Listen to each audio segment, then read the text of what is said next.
आज हम देखेंगे graphical representation and examples of second order reaction, यानी कि द्वितीय कोटि की अभिक्रिया का ग्राफीय निरूपण और उसके उदाहरण। आपको याद हो तो जब हमने लिखा था second order reaction when reactants are same, तो हमने क्या कहा था K2 is equal to 1/T x upon a minus x. यहाँ K2 क्या था? Second order rate constant, T time x concentration of product at time T, A क्या था? Initial concentration of the reactant अभिकारकों की प्रारंभिक सांद्रता, और a माइनस एक्स था remaining concentration of the reactant at time T समय पर अभिकारकों की शेष रह गई सांद्रता। अब यदि इसको ऐसे लिखें कि x upon a minus x, तो किसके बराबर आ जाएगा? Q2T। ये T इधर आ गया, इसके बराबर आ गया। या इसको और क्या लिख सकते हैं कि x upon a minus x is proportional to T, क्योंकि Q2 कांस्टेंट है। तो क्या हुआ? When we plot a graph between x upon a minus x and T we get a straight line. जब हम x a माइनस एक्स और T के बीच ग्राफ खींचते हैं तो हमें क्या मिलेगी? एक सीधी रेखा मिलेगी, एक सरल रेखा मिलेगी, because x upon a minus x is proportional to T। तो यहाँ ग्राफ प्लॉट करें, यहाँ तो क्या रखें? x upon a minus x, और यहाँ रखें T। तो हमें क्या मिलेगी? एक सीधी रेखा, एक सरल रेखा मिलेगी, और इसका स्लोप किसके बराबर होगा? Slope equal to K। इसका जो ढाल है वो ढाल किसके बराबर होगा? K2 के बराबर होगा। तो इसका मतलब जब अभिकारक समान हो, when reactants are same and we plot a graph between x upon a minus x and t, we get a straight line। तो हमें एक सीधी रेखा प्राप्त होती है जब हम x upon a minus x और t के बीच ग्राफ खींचते हैं, और इसका वक्र का ढाल किसके बराबर होता है? K2 के बराबर होता है। ये पहली बात। अब दूसरा क्या देखेंगे? when reactants are different, जब अभिकारक अलग अलग हो। तो एपिसोड 8 में आपने देखा था कि जब रेट कांस्टेंट की वैल्यू निकाली थी तब क्या आया था? याद करें इसको, तब आया था K2 is equal to 2.303 upon T a minus b log b a minus x upon a b minus x. ये कब आया था? ये जब आया था जब रिएक्टेंट्स आर डिफरेंट, जब रिएक्टेंट अलग अलग हो। तो अब इसको ऐसे लिखें तो log b a minus x upon a b minus x, इसको इधर ले जाइए तो क्या आ गया? ये K2, ये K2 के साथ क्या आ जाएगा? a माइनस बी, और साथ में क्या आ जाएगा? Into T upon 2.303। क्या आ गया? K2, ये T इधर गया, और यहाँ आ गया a माइनस बी, और नीचे क्या आ गया? 2.03 into T।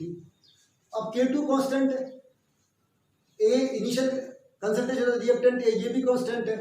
B initial concentration of the reactant अभिकारक B की प्रारंभिक सांद्रता, ये भी स्थिरांक है, और 2.303 भी स्थिरांक है। तो हम क्या कह सकते हैं कि log BA minus x upon A B minus x is proportional to T। इसका मतलब क्या हुआ? जब कभी भी हम log BA minus x upon A B minus x और T के बीच ग्राफ प्लॉट करेंगे तो हमें क्या मिलेगी? एक सीधी रेखा मिलेगी, एक सरल रेखा प्राप्त होगी। क्यों? क्योंकि इसके ये डायरेक्टली प्रोपोर्शनल है, यानी कि समानुपाती है। तो ग्राफ प्लॉट कर लीजिए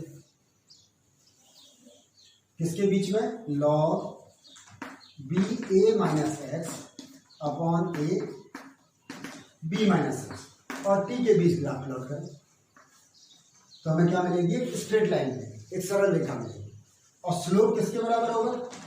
आप समझ गए स्लोप किसके बराबर होगा? यहाँ पर K2 a minus B upon 2.303 के बराबर होगा। तो व्हेन रिएक्टेंट्स आर डिफरेंट, जब अभिकारक भिन्न भिन्न हो, and we plot a graph log b a minus x and a b minus x and T, जब हम log b a minus x और ए बी माइनस एक्स और T के बीच ग्राफ प्लॉट करें, then we get a straight line, तो हमें एक सरल रेखा या सीधी रेखा प्राप्त होगी। And slope of the curve तथा वक्र का ढाल किसके बराबर होगा? K2 a minus B upon 2.303 इसके बराबर होगा। तो ये ग्राफिकल रिप्रेजेंटेशन है। यदि आपसे पूछे कि सेकंड ऑर्डर रिएक्शन का ग्राफिकल रिप्रेजेंटेशन लिखें, द्वितीय कोटि की अभिक्रिया का ग्राफीय निरूपण करें, जब अभिकारक समान हो और अभिकारक अलग अलग हो, तब आप इस प्रकार से कर देंगे। अब हम देखेंगे इसके एग्जाम्पल्स, द्वितीय कोटि की अभिक्रिया के उदाहरण। तो पहले लिखेंगे गैसियस एग्जाम्पल या गैसीय उदाहरण।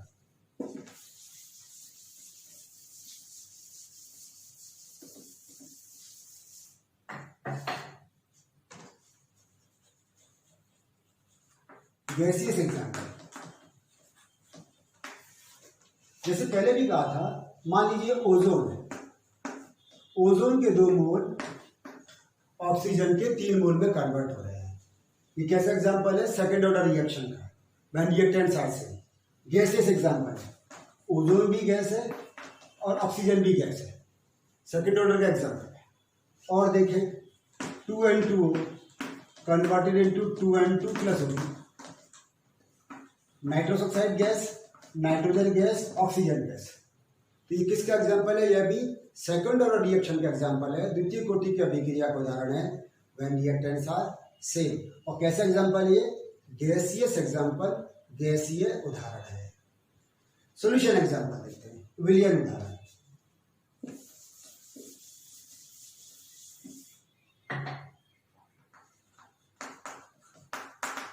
Solution example, hydrolysis of ethyl ester in presence of NaOH। NaOH की उपस्थिति में इथाइल एसीटेट का जल अपघटन।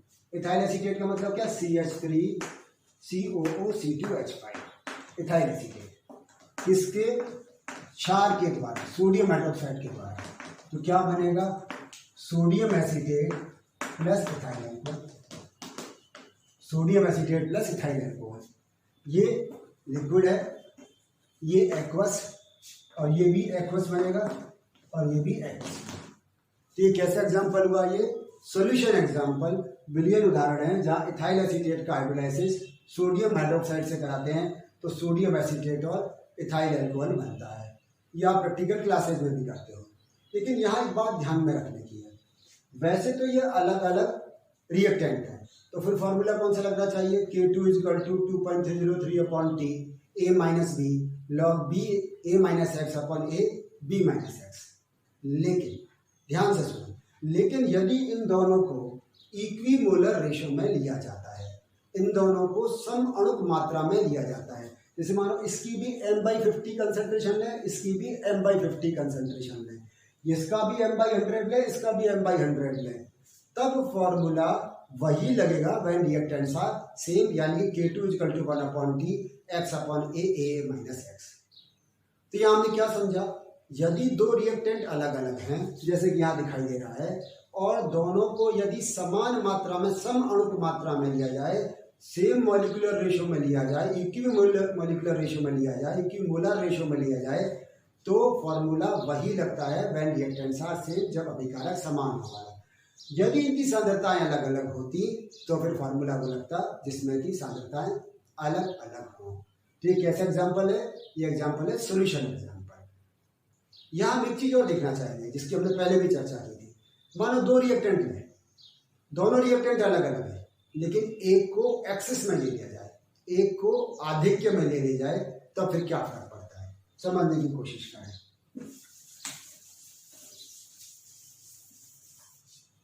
दो रिएक्टेंट डिफरेंट है, तो फॉर्मूला हमारे पास में है K2 = 2.303/T A - B log B A - X/A B - X। ये हमारे पास फॉर्मूला है, ये आपको याद है, हमने एपिसोड 8 में देखा था फॉर्मूला ये। अब हम कह रहे हैं कि एक हमारे यहाँ पर क्या है, दो रिएक्टेंट है, एक रिएक्टेंट A है, एक रिएक्टेंट B है, और अब कहते हैं इनमें से किसी एक रिएक्टेंट को हम एक्सिस में ले लेते हैं, एक ही किसी अभिकारक को आधिक्य में ले लेते हैं। मान सपोज हम क्या, concentration of B is very much greater than concentration of A, B की सांद्रता A से बहुत अधिक है, तो क्या आ जाएगा यहाँ पर A - B, ये लगभग किसके बराबर हो जाएगा, -B के, क्योंकि A के कंपेरिजन में B बहुत ज़्यादा है, तो ये क्या आ जाएगा, -B के बराबर हो जाएगा। इसी तरह से ये b माइनस एक्स है, b माइनस एक्स ये लगभग किसके बराबर हो जाएगा, ये b के बराबर हो जाएगा, क्योंकि हमने कहा a को एक्सिस में लिया है, इसमें से यदि थोड़ा सा अमाउंट डिसोसिएट भी होगा तब भी ये लगभग b के बराबर रहेगा। तो ये दो वैल्यू को यहाँ सब्स्टिट्यूट कर दें तो क्या आ जाएगा, K2 is equal to 2.303 upon T और यहाँ क्या आ जाएगा minus B, a minus B किसके बराबर है, b के, और लॉग यहाँ क्या आ गया b ए माइनस एक्स अपॉन ए इंटू बी, क्योंकि बी माइनस एक्स बी के बराबर है, बी से भी ये कैंसिल हो गया, इस माइनस को प्लस में कन्वर्ट कर दीजिए तो ये चेंज हो जाएगा, तो क्या आ जाएगा K2 is equal to 2.303 upon t, इस b को इधर ले आए इंटू बी और माइनस के कारण से इसको चेंज कर दिया, तो आ गया लॉग ए माइनस एक्स, ये ऊपर चला गया, ये माइनस एक्स नीचे आ गया, b कांस्टेंट कि हमने कहा बहुत एक्सेस में लेके चले तो लगभग ये K2 के बराबर आ गया, हमारे पास K2 equal to 2.303 upon t log a upon a minus x. ये कौन सा फार्मूला हो गया, याद करो, ये हो गया फर्स्ट ऑर्डर वाला फार्मूला, जहां हमने लिखा था K equal to 2.303 upon t log a upon a minus x. तो ये कैसा फार्मूला हो गया फर्स्ट ऑर्डर का, इसका मतलब हमने यहाँ क्या सीखा, हमने सीखा यदि दो डिफरेंट रिएक्टेंट लेके चलते हैं और उनमें से एक एक्सिस में लेके चलते हैं तो फार्मूला कौन सा आ जाता है, ये फर्स्ट ऑर्डर वाला। और ऐसी रिएक्शंस को क्या कहते हैं, यह भी हमने सीखा था, ऐसी रिएक्शंस को हम स्यूडो ऑर्डर रिएक्शन कहते हैं, छद्म कोटि की अभिक्रियाएं जब मॉलिक्यूलरिटी और ऑर्डर ऑफ रिएक्शन अलग अलग हो। यहाँ मॉलिक्यूलरिटी तो कितनी है, 2, लेकिन ऑर्डर ऑफ रिएक्शन कौन सा लगेगा, फर्स्ट ऑर्डर वाला रिएक्शन लगेगा। क्यों, क्योंकि एक ही कंसंट्रेशन को एक्सिस में लिया गया है। और आपको याद हो उसका एग्जांपल हमने लिया था कि जब एस्टर का हाइड्रोलाइसिस कराते हैं इन प्रेजेंस ऑफ एसिड तो वो एसिटिक एसिड और इथाइल अल्कोहल बनता है। ये कैसा एग्जांपल था, स्यूडो फर्स्ट ऑर्डर का एग्जांपल था।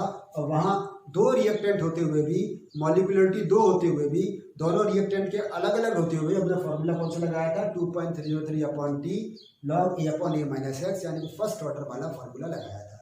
तो यदि आपसे एग्जाम में पूछता है कि when reactant one of the reactant is in axis, जब एक अभिकारक आधिक्य में लिया जाए तब फॉर्मूला कौन सा लगेगा, तब आप इसको पूरा निकाल कर दिखा देंगे, क्योंकि ये एग्जाम में क्वेश्चन पहले भी पूछा गया है। तो उसको ध्यान से देख लें। तो हमने इस वाले एपिसोड में हमने क्या सीखा, graphical representation of second order reaction, number 1 when reactants are same, जब अभिकारक समान हो, number 2 when reactants are different. फिर हमने क्या सीखा, examples of second order reaction, उसमें पहला गैसियस एग्जाम्पल और सेकंड वन सोल्यूशन एग्जाम्पल, गैसीय उदाहरण और विलयन उदाहरण। और विलयन उदाहरण में भी हमने देखा था कि यदि दोनों रिएक्टेंट को इक्विमोलर रेशो में लिया जाए तो वो सेम रिएक्टेंट वाला फार्मूला ही लागू होता है। और इसके बाद फिर लास्ट में हमने सीखा when one of the reactant is taken in excess, जब एक अभिकारक को आधिक्य में लिया जाए तो फार्मूला कौन सा लगता है, फर्स्ट ऑर्डर वाला फार्मूला लगता है। धन्यवाद।